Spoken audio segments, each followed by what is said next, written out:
Assalamualaikum warahmatullahi wabarakatuh. Perkenalkan, nama saya Muhammad Bahtri Wijaya dengan NIM 241367006. Izin saya akan mempresentasikan sebuah presentasi untuk melengkapi tugas UAS dari mata kuliah sistem kendali proses. Presentasi kali ini adalah berjudul kontrol 3 elemen pada tangki bahan bakar dengan umpan balik dan umpan maju menggunakan simulink atau feed forward control. Presentasi ini membahas perencanaan dan implementasi sistem kendali 3 elemen untuk menjaga stabilitas level fluida dalam tangki bahan bakar.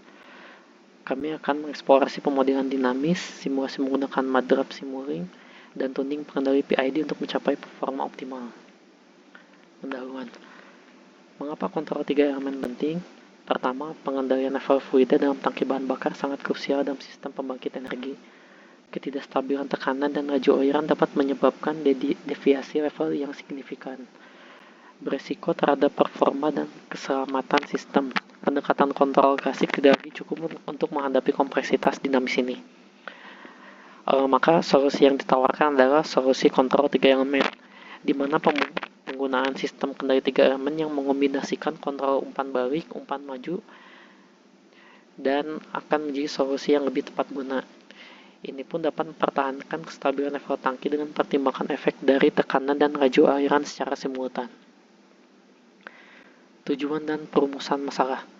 Pertama dari tujuan proyek ini adalah untuk merancang sistem kendali 3 elemen pada tangki bahan bakar menggunakan pendekatan feed forward dan feedback, melakukan pemodelan dinamis dan simulasi matrap simulink serta tuning pengendali PID dengan metode Ziegler-Nichols.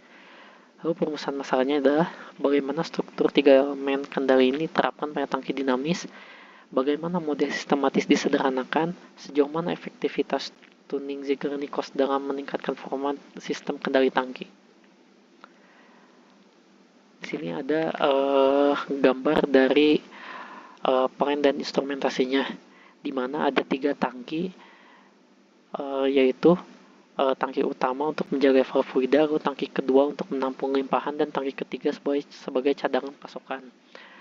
Lalu dilengkapi pula sensor ultrasonik untuk mengukur level air dalam tangki dan juga transmitter tekanan untuk mengukur tekanan internal yang berkorelasi dengan laju aliran, serta ditambahkan juga voltmeter dan aktuator untuk mengatur debit fluida berdasarkan sinyal pengendali. Arsitektur dalam sistem kendali ini ada 3, yaitu level control untuk menjaga nilai fluida terhadap nilai referensi, lalu flow control mengantisipasi perubahan gangguan masukan berupa laju aliran, lalu pressure control menstabilkan dinamika sistem akibat perubahan beban atau tekanan. Pemisahan antara kontrol laju aliran dan kontrol level memungkinkan respon cepat terhadap gangguan tanpa mengganggu kestabilan level. Lalu ini ada fungsi transfer pada plan dan simulasinya di simulink. Ada 3 fungsi transfer yang utama, yaitu fungsi transfer tangki, fungsi transfer transmitter, dan fungsi transfer aktuator level. Di mana di sini untuk fungsi transfer tangki dinyatakan dalam bentuk R1 tambah R2 dibagi C dikali R1 kali R2 kali S ditambah R1 tambah R2. Lalu untuk fungsi transfer transmitter dinyatakan dengan GT per S tambah 1. Lalu fungsi transfer aktuator level dinyatakan dengan GCV per TAS tambah 1. Lalu ini yang sebelah kanan adalah desain sistem kendali yang akan disimulasikan pada matrap simulink, di mana di bagian ini terdapat sumber sinyal step yang melewati satu PID, dan di sini satu lagi sinyal step sebagai gangguan, dan ini adalah fungsi transfer untuk feed forward kontrolnya, dan ini adalah fungsi transfer untuk kontrol valve dan juga aktuator, kontrol plan dan juga aktuatornya.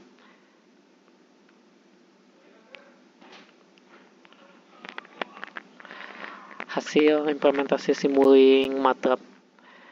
Di sini dibuat dua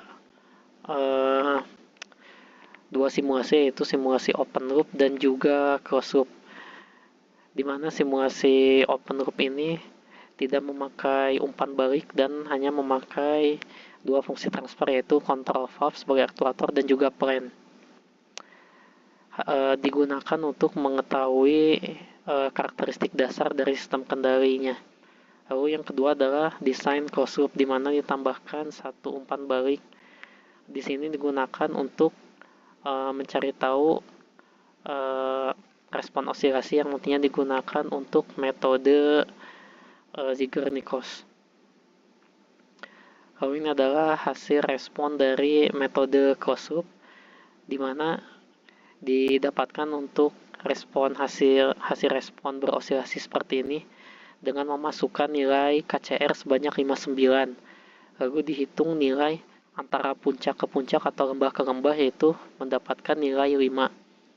Lalu dimasukkan ke dalam rumus PID, di mana nilai P didapatkan sebesar 35,4, lalu nilai I-nya sebesar 14,16 dan nilai D-nya sebesar 22,125.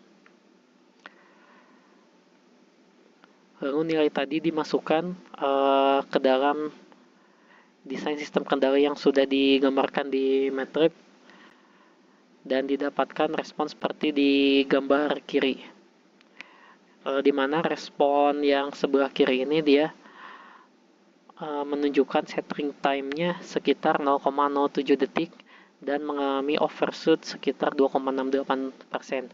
Dibandingkan di sebelah kanan, dia adalah hasil respon dengan memasukkan nilai tuning yang terdapat pada jurnal. Di sini didapatkan settling time-nya adalah sekitar 2,74 detik, tetapi mengalami overshoot-nya sebesar 6,74%. Dan ini adalah hasil respon dari auto tuning MATLAB yang dilakukan langsung setelah melakukan simulasinya di Simulink. Didapatkan dia settling time-nya sebesar 2,66 detik dan overshoot-nya sekitar 7,48%. Lalu kesimpulan dan rekomendasi dalam simulasi kali ini adalah berdasarkan simulasi Simulink, metode Ziegler-Nichols menghasilkan settling time yang jauh lebih cepat, yaitu 0,0723 detik, dan juga overshoot yang lebih rendah, sekitar 2,68%, dibandingkan metode auto tuning. Meskipun ada perbedaan signifikan dalam settling time, tetapi respon keseluruhan antara kedua metode menunjukkan kemiripan. Ketidakakuratannya dalam penentuan KCR dan PCR pada metode Ziegler-Nichols dapat menjadi faktor yang menyebabkan pembeda dari hasil yang ditampilkan. Namun secara keseluruhan, metode Ziegler-Nichols terbukti lebih efektif dalam mengoptimalkan performa sistem kendali tangki bahan bakar ini dengan desain 3 kontrol elemen tadi. Sekian presentasi dari saya. Terima kasih. Assalamualaikum warahmatullahi wabarakatuh.